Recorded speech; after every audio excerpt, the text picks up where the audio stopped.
okay, you're the 5'11" muscle guy who's gonna pick up Mariah Carey. Like, that's not happening. Do you see what I'm saying? So, like, I'll support, I'll smile, but you know what I'm saying? Like, realistically, like, come on, right? Welcome to the Hollywood Dance Experience podcast, bringing you informational insight as well as valuable knowledge how to assist your dancers in our industry.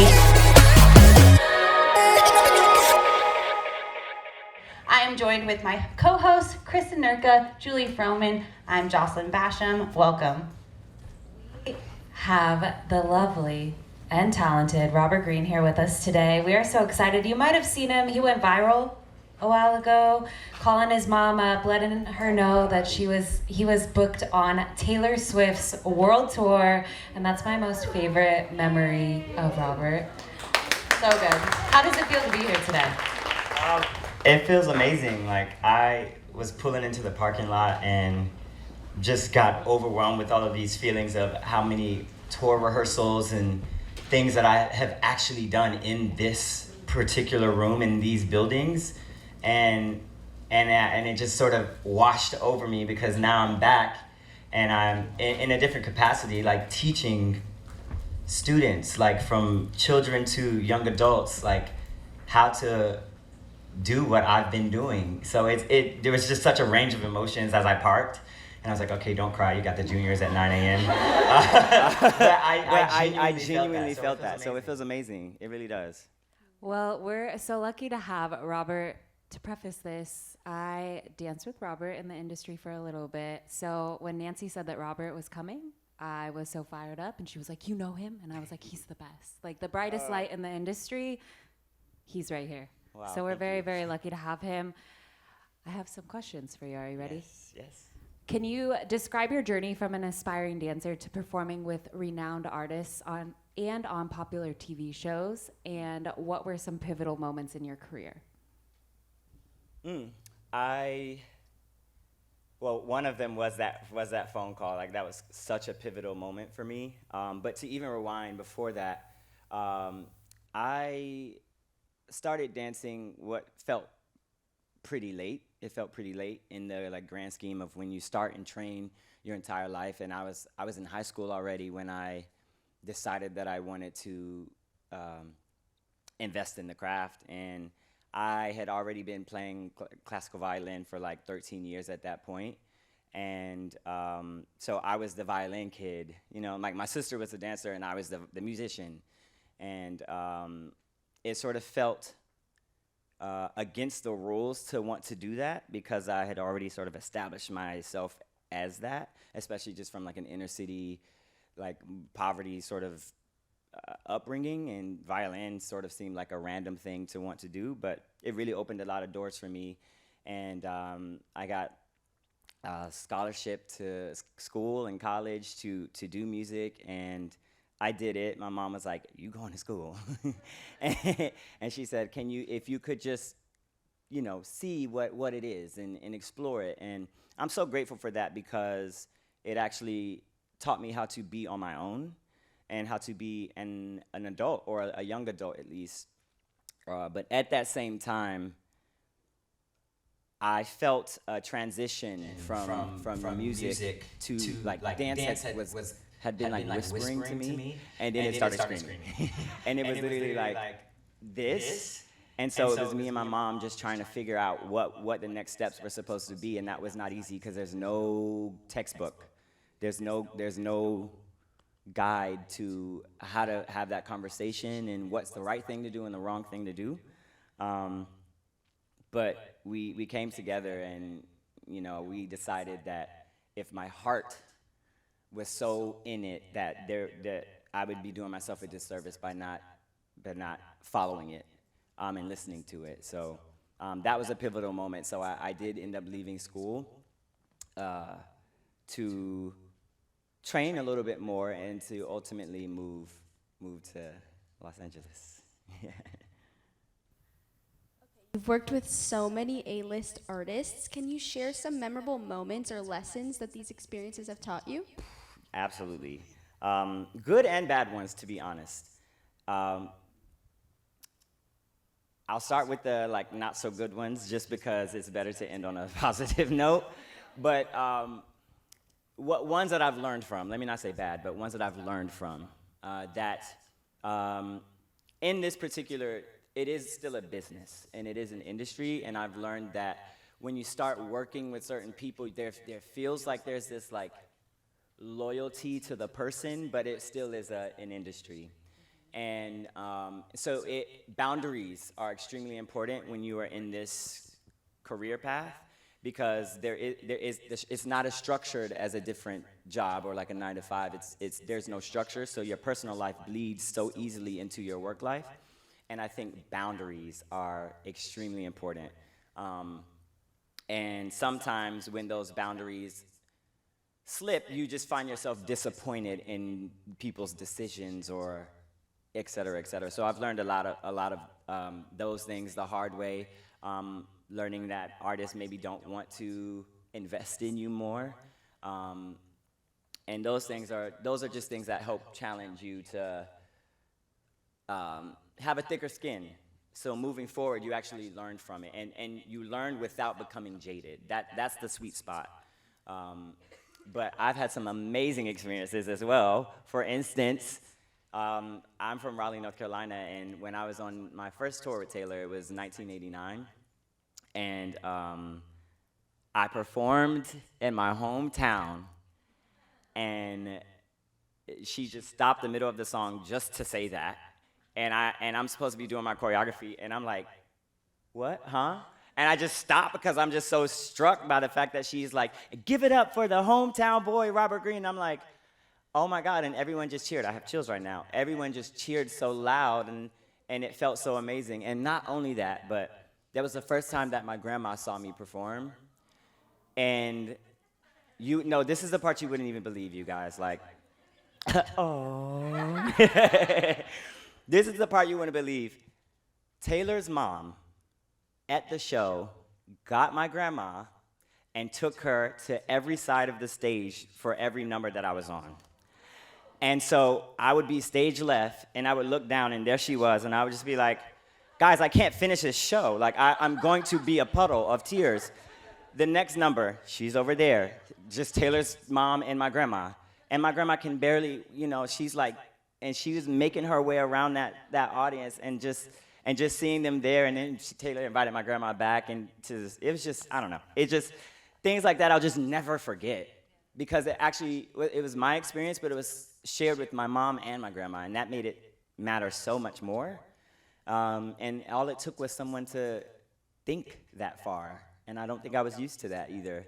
So it was really beautiful to work with an artist that thinks that particularly about what could affect someone's life, and then do it. Oh, yeah. You're gonna have us crying. I don't mean to. I'm sorry. Oh my gosh, I know. I was about to start crying. All right. As a dancer who has worked in so many mediums as TV, music videos, live performances, tours, how are the preparation and execution of each of them different? Oh, that's a good one. Everything has its own way of navigating it. Particularly doing a tour. A tour is really about your stamina and your willpower, because that is the thing that's going to be challenged the most. You're in rehearsals for a couple of months, and you might have 13 numbers on a tour or more, to be honest, nowadays especially. And in those 13 numbers, 12 of them might completely change a week before. We're not doing that song in the set anymore. Here's my new song. I recorded it last night. and we're doing that, and we're opening the show with that. And then you have to go in on the 90th day and go hard, and find that stamina within inside of yourself and your willpower to be able to deliver. So tours, and particularly, it's that stamina. And you're going to do that same show every single night. So you really have to find and tap into your love for it, because you have to keep it rich as you're performing. So that's the biggest thing for tour. Music videos, long hours, concrete, water. Then they like throw feathers in your face, and they're like, keep going, keep going. and then they're like, now do it on a trampoline. And then, like, music videos are chaotic. But they are staples in time as well. They never go anywhere, especially in this new age of media. Like, our children will see those videos and see. So it's like you go through that turmoil, but it's sort of special when you make a moment in history like that.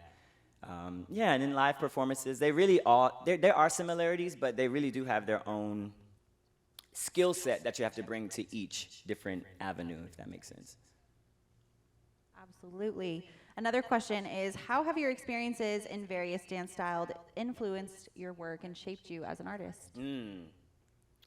I honestly, a big part of my dance language it came from music, came from violin.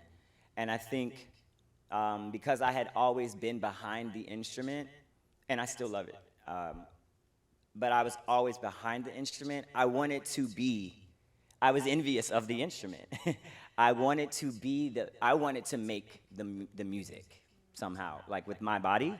And so I wanted to be the instrument that I could sort of fine tune and find new chords in the way that I move my body. And so my language feels like it came from the music. And then from there, I just have always seen movement as a language. So I tell the students all the time, the more styles that you study, it's literally like vocabulary. The more words you learn, the more complex the sentences you can make. And if you think about your dance style, how broad can you speak? How many different languages? Can you travel somewhere and be able to fluently speak there? And I think about dance in that way as well. Like, I have been fascinated by everything, modern to clogging to, I mean, like, even the Irish, like, I'm like, oh my God, I'm obsessed. Like, I'm like, wow, my ankles aren't that strong, but that is insane. I'm really inspired by all of it. So I've always wanted to just be able to learn as many words to make bigger sentences and then speak more, if that makes sense as well. At any moment, if this doesn't make sense, it's okay to just like be like, Robert, what? You'll figure it out along the way. You always find your way back. You don't know where you start, and then you figure it out, and then you strong finish.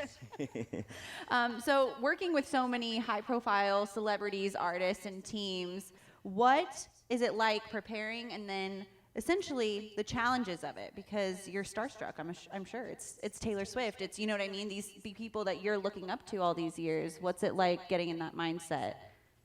It's scary. That is in all honesty. And the reason why it's scary is because you don't know if this is going to be a good experience or not. That is why it's scary for me. And I'm a very sensitive person. My birthday was last week. I'm a Cancer. Literally a week ago from today. And, you know, they say, like, don't meet your heroes. Like, I feel like that statement is a statement for a reason, but I still have so much hope. So it's so gratifying when I do meet someone like Taylor and they are actually far more than you even thought, you know, like, and they're just like, you honestly don't even know how to take it in. You feel so grateful for what a human being will offer you. And at the same time, you walk into a room and you're like so excited. And then they walk in and literally go into the room and then sit down and go. And then they say, go from the top. And then you start going full out. And that hurts. That hurts so bad, you know? But also, we're humans, so we don't know exactly what these A-list people are experiencing and what they're going through. So there is a benefit of the doubt that you have to offer just as a human. But of course, we are just on the other side of that, like, it's Madonna, it's Britney, or, you know, whoever, it's Rihanna, you know? So it's a scary experience. So you just sort of tread lightly, and you kind of, you know, and just be yourself, honestly. Being yourself goes a long way. In your experience, what is some of the most important qualities that a dancer can have to successfully make it as a professional? Woo. Oh, I feel like I have a book on that. I feel like, yeah, I'll start with a couple. Honestly, the first one is to be a good person. That is the first and biggest. You can be as talented as you want to be, but talent really is like table salt once you get into the industry. It'll season it, but the dish is who you are and how you are. And that is the thing that feeds people. The seasoning is always great, but you don't have to be the most talented to feed people. You have to be, there's something here that you have to offer. And I always say, like, your talent will get you into the room, but who you are will keep you there. And that is like, that is huge. I have chills because it's so true. And I've only learned that now a little later, you know, like I've always, now that some of my mentors are my friends, you hear experiences of like how certain things landed and how it made them feel as choreographers in the space, and you realize that like there is something so special about someone who just is pleasant to be around, and that you can always work with them and always want them around you, and if they reassure you and help you feel that you're doing great and challenge you as well, you're gonna have little disagreements. Those are healthy, and just good energy and being a pleasant person. It sounds simple, but you'd be surprised. So I really think that's the biggest, to be honest. All right. How has your work in choreography influenced your perspective as a performer? I know you just kind of touched on this, but you know, as like a teacher or when you're learning, you don't realize that maybe you're crossing your arms or you're yawning in a class, and you don't realize it as the dancer. You're just thinking, oh, I'm just being here. But as the choreographer, you're standing in front of everyone, trying to talk, trying to share, and you're like, oh my God, am I boring them? Is this not, you know? So how has that changed your perspective of how you go into a room? That's so true. I think just remembering that everyone is human, so even that person with the opportunity that is passing it along to you, that they might have their own insecurities, and that they are trying just as hard as the dancer on the floor is, as well as the artist. So everyone's after something for themselves. So it's honestly grace. Like, there needs to be grace for everyone in the space, and it's important to be willing. Like, if you are willing, you can make a mistake. But if you're always just willing and you're going for it, like when I'm in the rehearsal space, like if someone is like, okay, now how do we get to this next step? I'm physically trying to like figure it out. I'm like jumping off the stage. I'm like, how's this? You know, like I will literally do all of that. Like, do you want me? I can levitate. Do you want me to try to, like, you know, I can only stay up there for a second, but like I am that artist, I'm that dancer in the space. And I think that just makes a choreographer or a director so enthusiastic to work with somebody who is just so willing to meet the craft at a high expectation. Someone wanting something to be phenomenal and not willing to take the easy route out, but always going more, a little extra mile, you know. I think that's the thing that makes that difference, that perspective on the other side. Okay, what kind of advice would you give to a young dancer who's looking to pursue a career in the industry in multiple levels, whether it's teaching, whether it's choreography, whether it's booking that tour? This one is, I feel like I'm here right now in life. I just turned 31, and you know how people are. They're like, oh, 30s. I don't feel that at all. But what I have experienced is I am in such a murky place in my life as well as in my career, and not murky as in like desolate, but there are so many different little areas that I can dip into that sometimes it's not clear what my main focus is. And that has been a challenge for me as well. And as I said before, this industry does bleed into the next field, into the next thing. You can be a lighting designer and then become a creative director. You can be a choreographer and then become a creative director. You can be a dancer and then become an agent and then become a tour manager. There are so many facets of this career path that really bleed into the next. So I'm right there right now where I'm a dance teacher. I still dance. I'm a choreographer, and I have directed shows as well. So the advice that I would give is to allow, at a certain point, you actually just have to surrender and let the universe speak to you and tell you let your call, whatever it is that you believe in, let that speak to you and let that call you rather than having to make a decision. Sometimes no decision is the decision, and you have to surrender and listen. And then that thing, you can't go wrong with whatever calls you. And there's no path. There's no, you do this, and then you do this, and then you do this, you know. And in education, there is. You have to get this degree in order to graduate to the next degree, to get your, you know, master's, doctors, like you have to incrementally navigate your career. But in dance, it really you can start way up here and then decide, I actually just want to dance for the rest of my career and I don't want to design stages. Like, there's so many different areas, so I would just say trusting it and listening and being obedient to your craft and to your faith. I love that. Can you share any practices or routines that you have found crucial for maintaining your physical and mental health amidst the demands of the dance industry? Yes. Big yes.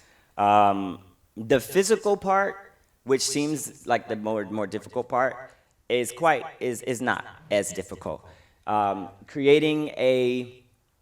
You have to create your college. So if you are not in school, or once you move out to LA or New York or Atlanta or whatever city that you want to pursue your career in, you have to create your curriculum. And so that is really important for, especially as a young person, just in general, creating your discipline and your structure. What are your eating habits like? Learning what works for your body and what doesn't, because you might be vegan, but that might not work for your body on that tour. It doesn't mean that anything's wrong with being vegan, and it doesn't mean that anything's wrong with eating meat. It just, you really have to find it for yourself.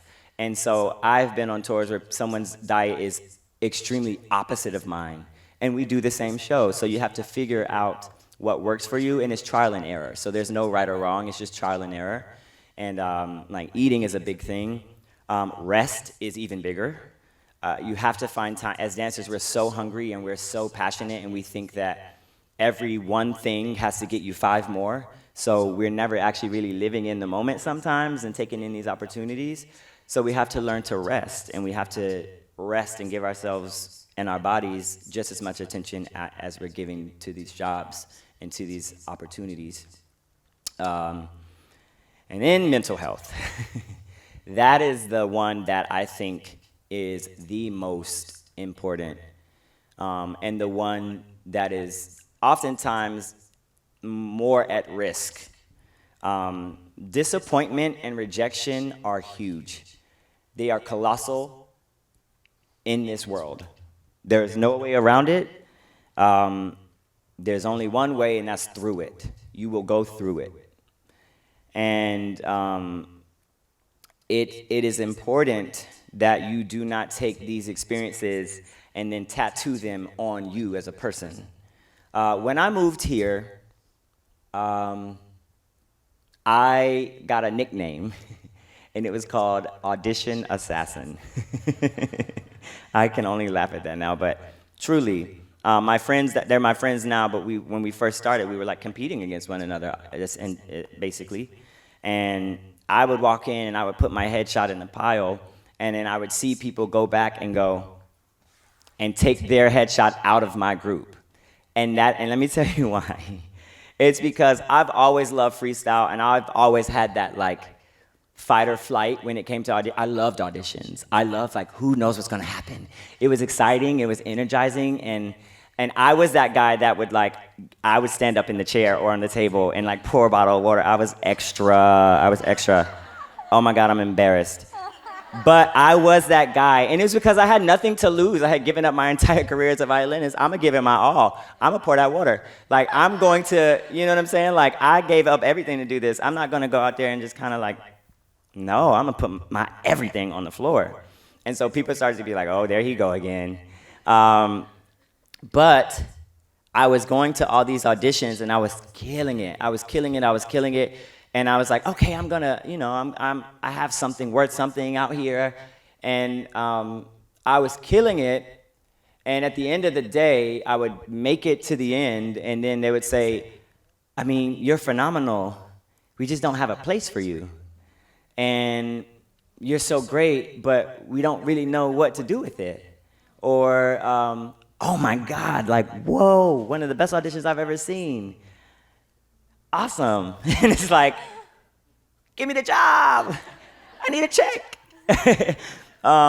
And so what I started to experience was feeling great, but that there was no place for me. And that started to really land on my spirit. And so then I got discouraged, actually. And then I didn't work for 2 years. And I also was a little different and eclectic.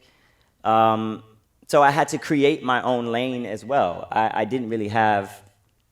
It wasn't like, okay, you're the 5'11" muscle guy who's gonna pick up Mariah Carey. Like, that's not happening.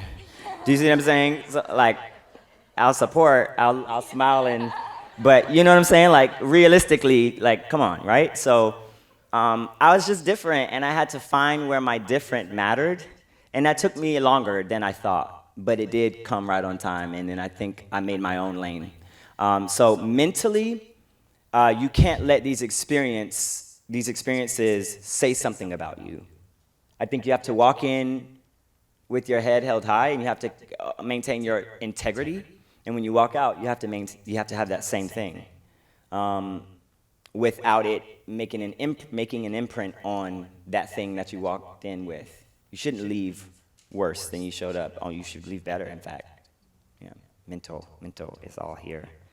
Like, you have to tell yourself, yeah, how phenomenal you are. That's fair. It's all very true. A final question from us before we open up the floor.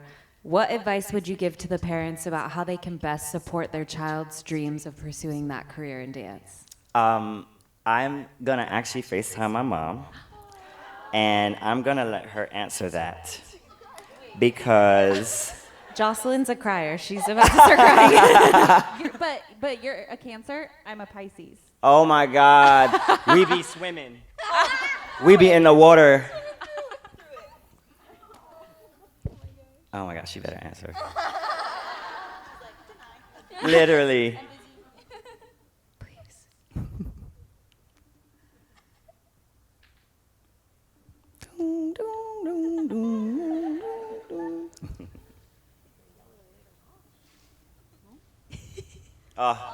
No, wow, she's gonna call me back.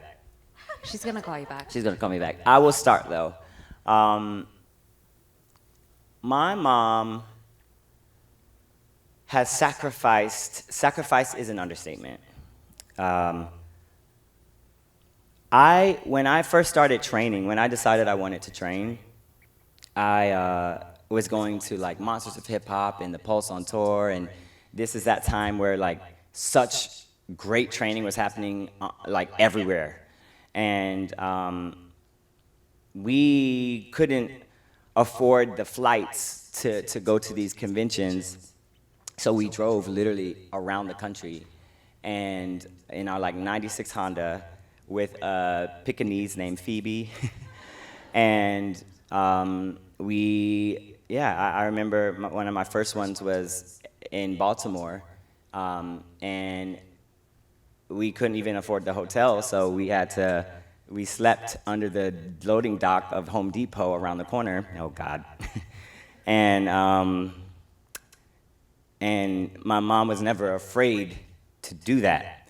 And I think because I was a little, didn't know if it was going to work out for me, she was the strong one. And she never let it faze her what circumstances were against us. And it always looked like she knew how to handle it. And it always looked like she had everything under control. Now as an adult, I'm like, wow, that was not, you were not in control of that, you know? It's a hurricane, it's a flash flood. And we are in a car, like, you know? And I just think that, like, seeing what she was willing to do for me at a time that I couldn't quite download it allowed me to be so grateful now. And she has, I mean, we're from the South as well, so there's just such a different experience just being a young black man doing something that is so not run-of-the-mill. And my mom didn't know how to do that. She only knew how to raise how she had been raised, and somehow she found a way. And I don't know how she did that, but she was able to not use what she had learned, but find a new rubric to take care of me and what I needed. And she did that flawlessly. She'll tell you she made mistakes and that she wished she had more money and all of this, but she did it flawlessly and imperfectly. And that was exactly what I needed, exactly who she was and what she offered me. You know, and I met her as well. I went to school. I did these things, and it just was really important for me to, at some point, acknowledge, like, wow, my talent would have gotten me here, but I would not be who I am if it weren't for my mother. And I think that's the difference. Like, she really she had such an impact on me as a person. And yeah, my life was almost more important than hers. And so now I just like shower her with everything I can because she deserves it. She deserves it all. Yeah. We're all crying. Crying. All right, well, we're gonna go ahead and open the floor if anyone has a couple questions. I know you're all wiping your tears. Yes.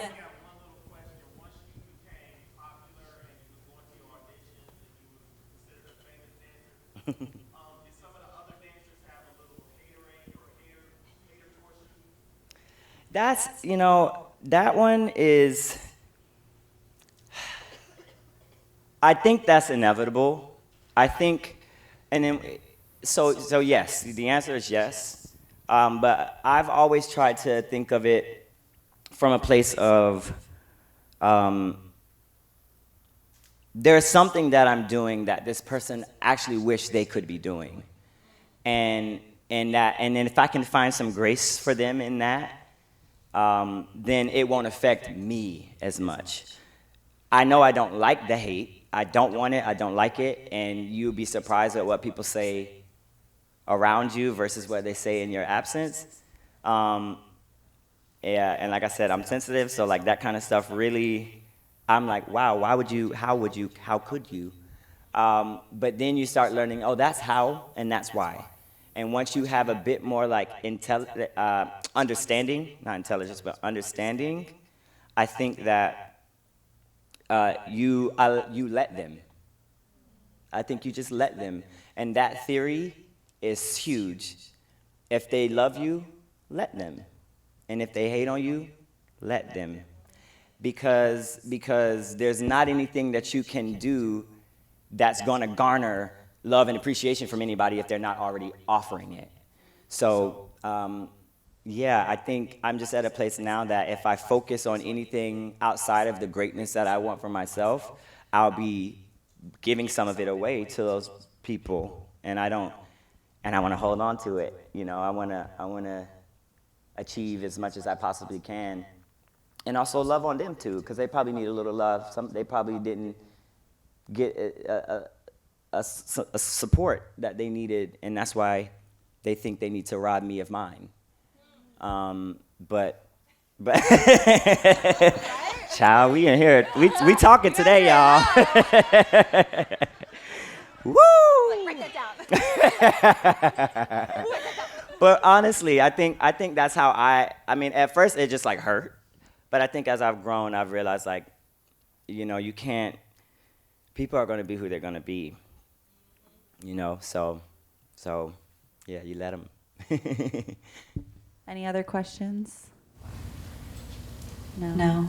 I think they all just love you. I think they all just are in awe of who you are and what you become and everything that you're giving to their kids. So it was such an honor to have you. I know that we all were just so ecstatic to know that we were going to get to have you here this week. So thank you. I'm sure all of them want to follow your journey. So where can they find you so that they can continue supporting you?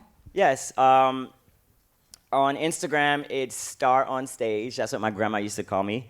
So that's my Instagram, and on YouTube, it's Robert Green Artistry. So there's different. You'll see different things there. Some of my class videos, you'll be able to see the video call of me calling my mom when I first booked. That was my first thing. Watch that. It has like millions of views now, and I did not. I look a mess in the video. I'm gonna tell you right now. Snot, a head wrap. I'll just let you know now, but that you'll be able to see that video there. You'll also be able to see some of my choreography and the creative work that I've done. I most recently was able to just dream job choreographing for Louis Vuitton now. So I am the movement director and choreographer for the commercials that you've been seeing, and which led to just beautiful things now for Spectrum and Bose, and I can't even believe it, honestly. It's kind of like, how is this even like a thing? Like I dreamed this, you know? Yeah, and I'm like literally living it. Yeah, you'll be able to see those things there. Well, and, we'll be watching. We'll be watching. We think that you're such a bright light in this industry, and we need more of that. So just thank you for being you. Thank you for being here today. And yeah, we can't wait for next time. Thank you, guys.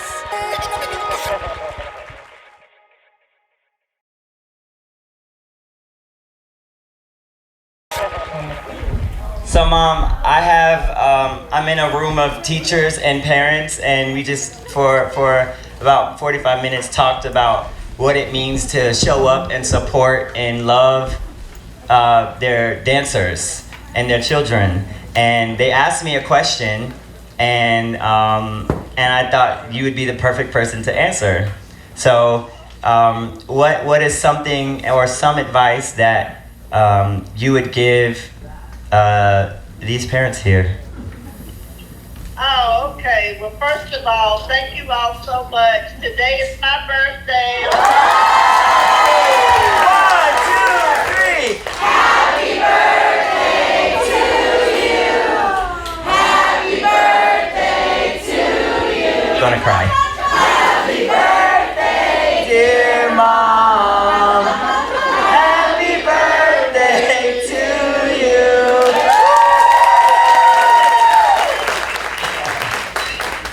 Well, first of all, I want to say that it's a pleasure that I have been graced. I thank God this morning for being able to be here on this earth and be able to spread my joy and my inspiration, however that is.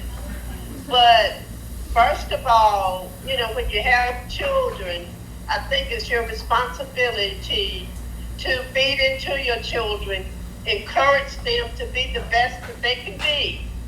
Whatever it may be, if it's something that they love, you've got to pour into that. And if it's dance, if it's musicality, or whatever it is, just always believe in your child. And just try to be supportive of whatever it is that they love to do. When Robert came to me and said that he wanted to use his body as his instrument, I literally told you guys that. yeah, and I was like, what? Years and years and years, and I'm like, he says, well, I want to use my body as my instrument. So I said, okay. I kind of questioned it, but then I thought, well, Robert always been a good child. He was disciplined. He never had given me any ounce of trouble. He was good in school. He was just a remarkable son. And so I believed in him, and I said, okay, let's go for this. Whatever you say, that's what we're going to do. So we traveled around the world. You traveled across the United States for him to take dance classes, going to conferences. And, you know, sometimes I would get there and I said, well, what is this? And it's like you pay all this money, hundreds of dollars, and you sit there and you go through all these steps, and the kids are like in there, and it's like they're just yearning for it, you know? And it's like, you stand there as a parent and you're like, wait a minute, what is this all about? But when you sit and think about it, they're using their bodies, they're using their minds, they're using their physical abilities to move their bodies.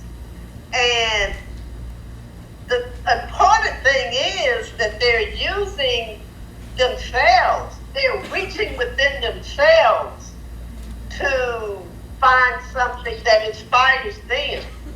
So that's what's important.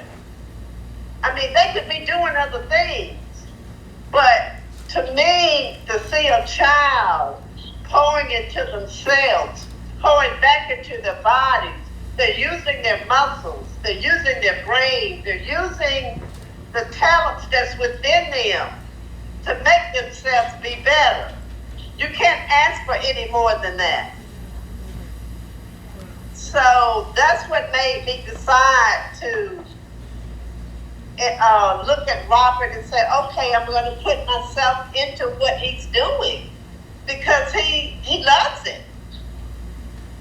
This is what he was here for.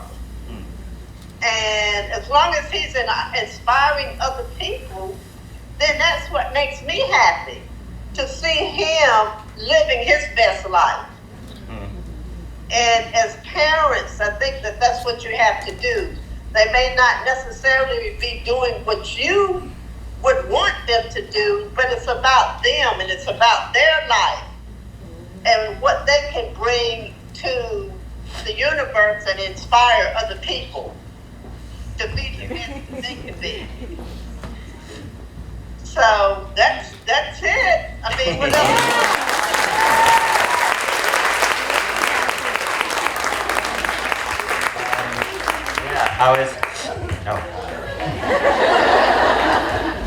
I was telling them about how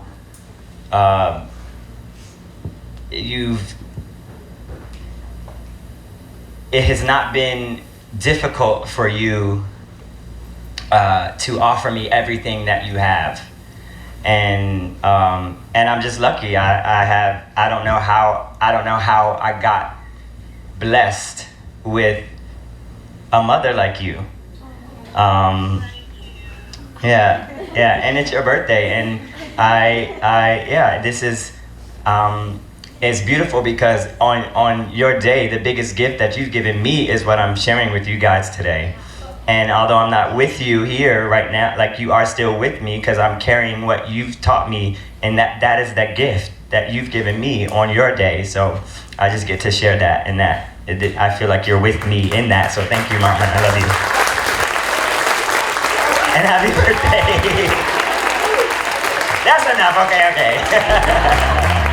I love you. Okay. I'll see you next week.